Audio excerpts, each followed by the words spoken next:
Welcome to Kenton's videos. Enjoy the video.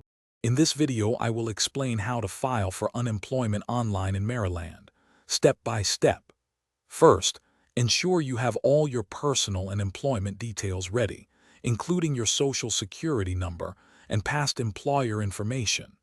Next, navigate to the official Maryland Department of Labor website. Once there, you'll need to create a new account or log into the Beacon system to access the online application portal. This preparation will streamline your filing process significantly. To successfully file your claim, you'll need to provide your social security number and a valid Maryland identification.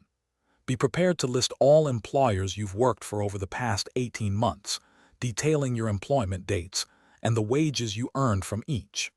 Crucially, you must clearly explain the reason for your separation from your most recent employer. Accuracy here is vital for a smooth review of your application. If you're finding this video helpful, please take a moment to subscribe and give it a like. On another note, filing for unemployment can be tough, but your feet don't have to be.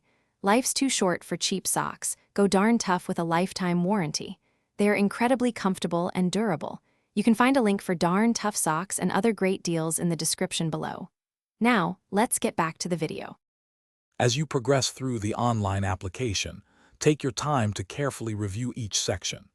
It's important to answer all questions truthfully and to the best of your knowledge, as any inaccuracies could delay your claim. Once you've completed all required fields, submit your application. Make sure to save or print your confirmation number. This is your proof of submission and will be useful for tracking your claim status. After filing, you must certify your eligibility for benefits weekly to ensure you receive payments. This is a critical step that many people overlook. Also, be prepared to respond promptly to any requests for additional information from the state, as delays can impact your benefits. Finally, regularly monitor your claim status through the Beacon online portal to stay informed about its progress and any updates. Thanks for watching. Consider subscribing if we helped you.